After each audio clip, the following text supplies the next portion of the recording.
ছোৱালীজনীয়ে চৰকাৰী চাকৰি কৰে নে প্ৰাইভেট চাকৰি কৰে, প্ৰাইভেট কোম্পানীত চাকৰি কৰে।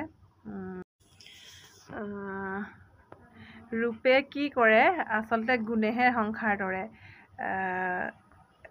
ৰূপ থাকিলে নহ'ব, গুণ থাকিব লাগিব। বৰ্তমান আগৰ দিনবিলাক আকৌ ঘূৰি আহিছে।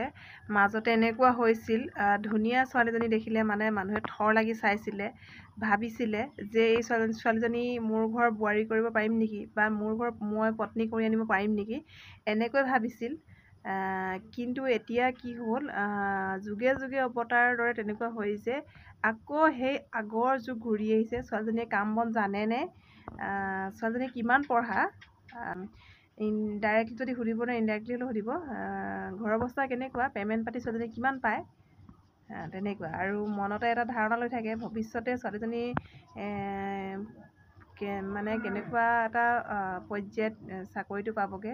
অৱশ্যে আজিকালি এনেকুৱা নহয় জানো, চাকৰিবিলাক যিমান চৰকাৰী চাকৰিবিলাক পুৰণা হৈ গৈ থাকিলে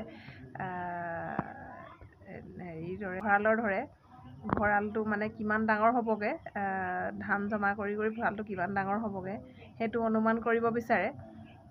এনেকুৱা বিচাৰে আজিকালি ছোৱালীজনী বোৱাৰীজনী লোকৰ আগত জহ কৰিব পৰা, মোৰ বোৱাৰীগৰাকীয়ে আমুক পঢ়া, আমুক ডিগ্ৰী লোৱা, মাষ্টাৰ ডিগ্ৰী কৰা, বা আমুকটো চাকৰি কৰে,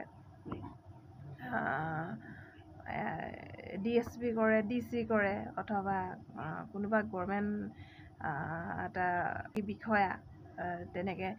আজিকালি আকৌ সঁচাকৈ ৰূপৰ কোনো মূল্যই নোহোৱা হৈ পৰিলে। সেইকাৰণে কওঁ ছোৱালীসকল, ভালদৰে মা দেউতাৰ ঘৰতে সময় থাকোঁতেই পঢ়া সময়ত পঢ়া, ভালদৰে পঢ়ি শুনি লোৱা।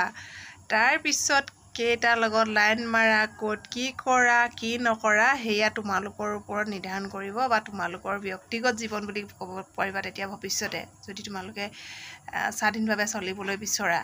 যদি স্বামী বা শাহু শহুৰৰ বোলে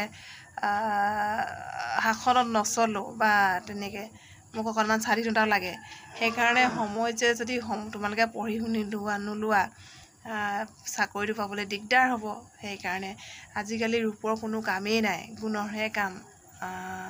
মানুহজনী আজিকালি কেনেকুৱা বুলি নুসুধে, ছোৱালীজনী আজিকালি অনাৰ লগে লগে ছোৱালীজনী কেনেকুৱা বুলি নুসুধে, কিমান পঢ়া, কি কৰে, তাৰপিছত ডাইৰেক্ট যদি সুধিব নোৱাৰে ক'ব কিমাননো পায় সেই চাকৰিটোত পে'মেণ্ট, যদি বা নেজানে। তেনেকুৱা প্ৰশ্ন আজিকালি সমাজত প্ৰায় শুনিবলৈ পাওঁ। যদি আপোনালোকেও ধাৰণা কৰে, আপোনালোকেও চাগে এইবিলাক কথা লক্ষ্য কৰে, যদিও বা লক্ষ্য কৰা নাই কোনোবা দিনা লক্ষ্য কৰিবচোন। আজিকালি প্ৰায়ে সমাজত এনেকুৱা, ছোৱালীজনী কিমান পঢ়া, কিমান ধুনীয়া।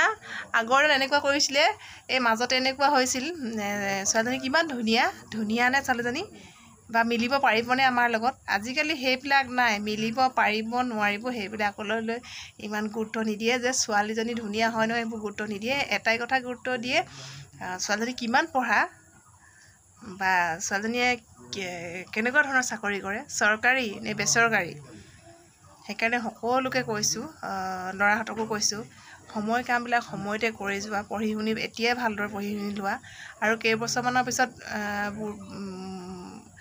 স্কুল কলেজ যাব নোৱাৰিবা, এডমিশ্যন নিদিব, এডমিশ্যন দিলেও তোমালোকে তাতে এডজাষ্ট হ'ব নোৱাৰিবা। সময় কাম সদায় সময়তে কৰি যাব লাগিব।